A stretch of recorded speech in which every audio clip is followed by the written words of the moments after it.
Welcome to Go Mustang Sports. I'm Dave McHugh, joined by men's lacrosse coach Paul Cantabene as we get ready to look at their season upcoming, which starts in just a matter of days. Nice early start for you guys this year. Yeah, it's going to be early, but it's typical where we always start. The weather's been a little colder this year, so with all the snow and the colder temperatures. But we're getting through it and looking forward to starting against York on Saturday. I was going to say the practices have been crazy. I've been seeing you guys out there in the snow and really some bitter cold. Has the team had to adjust to something different? We got to cut it a little shorter, make sure the guys are moving around a lot more, not as much standing around and teaching. We have to kind of talk to the guys a little bit more on the run. The worst thing you do is run, stop. So we just want to keep it flowing the best we can. I think we've done a good job of that. You finally got that national championship. You guys have been knocking on the door of just being in the game. You finally get that national championship I know you guys have been looking for.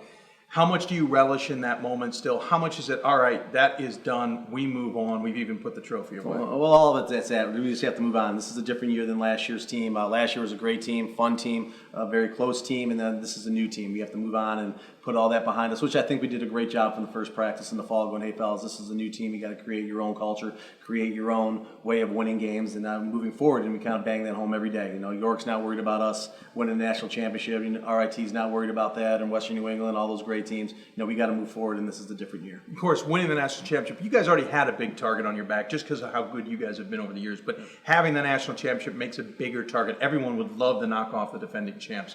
So how do you get the team ready for basically a battle every single game? Well, we're kind of aware of that. When we were Villa Julia College, we beat Cortland in their first game when they were defending national champs. So we were very aware of what that mentality is and what other teams are going to play like to go and to play that game. So, we pass it on to our players, and we can't take anything for granted. Everything's earned. We really let them know about that and how hard it is to win every Wednesday and Saturday and to win as many games as we have. And, we got to go to work. And I think they're aware of the effort and aware of how hard it's going to be, especially it's going to be twice as hard this year to win it than it was a year ago. You always put together a challenging schedule, but you guys put together a who's who hit list this year. Did, nothing. Out of conference, it's almost all top 25 teams except for a handful. Yeah. How do you guys?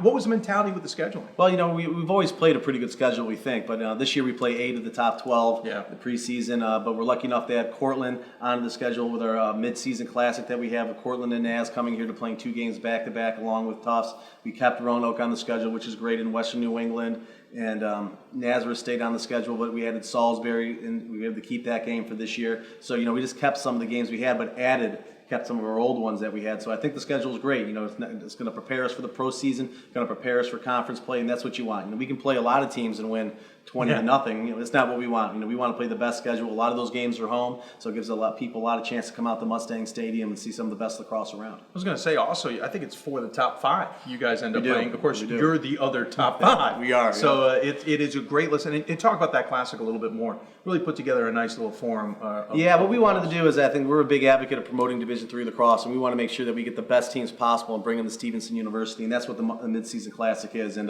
with Cortland and Nazareth, which are both in the top 10, and then adding Lynchburg in there, which is a 11 team, gives us 4 of the best teams in the country playing over a 2-day period. And a lot of the Division I's have a lot of showcases. We want to have our own showcase, and we're really excited about it. And we're happy that Coach Kudelka, Coach Bevel, Coach Randall all bought into what we're doing, and it should be a great weekend of lacrosse. Of course, some of those would love to come out of New England and maybe see some better weather. Well, hopefully it stays better weather. Another showcase game is RIT, the rematch of the championship game. You guys are playing that at the Carrier Dome after a big Syracuse game. That's a great feature for Division III and for you guys as well. It is. Playing that dome, and a lot of our guys always see those games, and Syracuse playing up there is always a place they've wanted to play. I've been lucky enough from upstate New York to be in that building before. You know it well. I know it pretty well. So, it's good to play in that surrounding, and after a big Maryland-Syracuse game we're after, so it should be a great crowd, and to play them again, and we know how they are, and they're going to be a great team. Should be up and down, and a high-scoring event. So, it's another showcase event. We're trying to really, again, broadcast Division III lacrosse. We think it's a great thing, and we can help play in some of these big games to promote it. That's what we're going to do. Conference looks a little more competitive this year. This is your second go around. Alvernia is getting some attention in the rankings. How do you see this conference shaping up for you? Well, I think it's better this year than it was a year ago. I think everybody's getting a little bit better. We're trying to really promote it within the conference to be one of the top conferences. So I think Widener's doing that. I think Albright's doing that. I think Elizabethtown's trying to do that. So the teams are all trying to get better, which is important from top to bottom. We really want our conference to do that, and everybody's buying into it. So we're happy about that, and we hope the conference gets better each and every year. How do you see it shaping up? I assume you would expect yourselves on top, but how do you see it? Well, we hope so. We had a really tough go with Widener last year in a couple games. They're pretty pretty good defensively and got some good guys back. I think Albright will get better and better in their fourth year. They're getting some good players there as well. Elizabethtown with the new coach, I think is going to get better and try to promote some things, and the other teams in the conference are all trying to do some things. So, I think it's going to be good all around. But I think the top teams could be Albright, Widener, and us probably. I know it'd be great to repeat as national champs, but how great would it be also to have the chance to play for a championship at home, essentially at M&T Bank Stadium? Yeah, well, not a lot of teams are able to win a championship in their home city. We have that ability to do that, and it'd be great to do that. But right now, we're just worried about the regular season. Well, we see that down the road. It's a long way down. Right, people have talked to us about that, but we're just worried about the season right now in each game, and we'll get to that when it comes. Let's talk about the team. You bring back a huge chunk of this unit. Especially on the defensive side of things. How does this team look? Well, it looks pretty good. Defensively, we have everybody back pretty much, starting with Dimitri Bakunis in the cage. He's had such a great spring, with Kyle Holacek, returning first-team All-American, Caleb Robinson, who's a preseason Player of the Year candidate, Chad Williams, who played a ton for us last year, is going to be starting in there. Then we had a Delaware transfer in, and Kyle McNamara, who's great, an Essex transfer, and Josh Ruffalo, who's great. Then we return Ryan Rubenstein at the pole. We have a couple younger guys playing that we think are pretty good as well. They're in the freshman ranks and rising sophomore that are doing a great job. And when you also have a guy like Dylan Muty playing short stick, and Connor Carew, who we think is the best short stick in the country. We have a lot coming back defensively. They played great all fall, and we're really going to rely on them to be pretty good this year.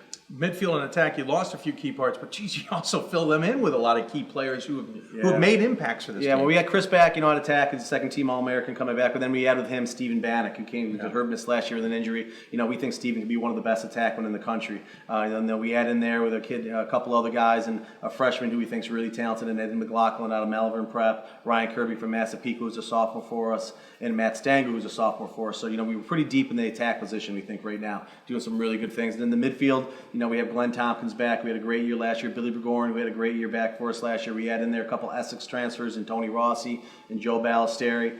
Sam Wyatt's going to play a more full-time role for us in that function. And I think right now in the midfield we have about 8 or 9 guys that are all big, fast, and athletic. We just got to coach them up. I think we'll be all right there. And then Brent Hyken and Justin Bonamo have been fantastic at the face-off circle for us this year. So we're going to have, with Sam Wyatt coming back too there, who's an All-American, we have 3 guys we think are pretty good at the face-off circle. So we have a lot of options in that area. If there's one thing this team has to do well, it's face-offs. Right. Yeah. You can't coach a team that doesn't do well in the face-off circle. That's a fact. That's a fact. Talk about the sideline, the assistant coaches you have. You have a pretty talented staff here. We do. It certainly brings a lot to the table. Well, I think the biggest thing is consistency. We've had this staff together for about 4 years now.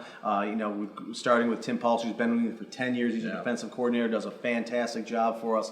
You add in Ben Berquist, who's been with us for 4 years now, who's a head coach at Towson University, Towson High School, I should say, and he's coming to help us out. We have Greg Firschman, who's been with us ever since he's graduated. So I think this is his 5th year with us right now, doing a great job. And then Adam Sear, who's our GA from the University of Maryland. He's been with us for his 2nd year now. So we've been together for a while. I think that's important on the Division III level. You get that consistency. That really helps with your team's outcome, having the coaches back year after year. That doesn't happen in a lot of places. One thing you certainly have taken advantage is Mustang Stadium, playing under the lights. How important, especially with the schedule you guys have this year, will the home field be? Well, home field's huge. I think when you play the best teams, playing at home is the biggest thing. And we've been very lucky to win about 27 games on our field in the last 2 years.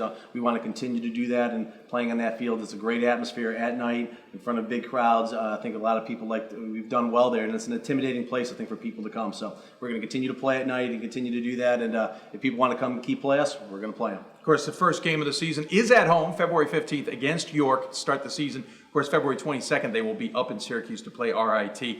Keep track of the team. You can go to GoMustangSports.com. Of course, we'll touch base with them not only through the live web streams, but certainly we'll sit down with Coach every once in a while during the season as well. For Coach Paul Cantabene, I'm Dave McHugh for Go Mustang Sports.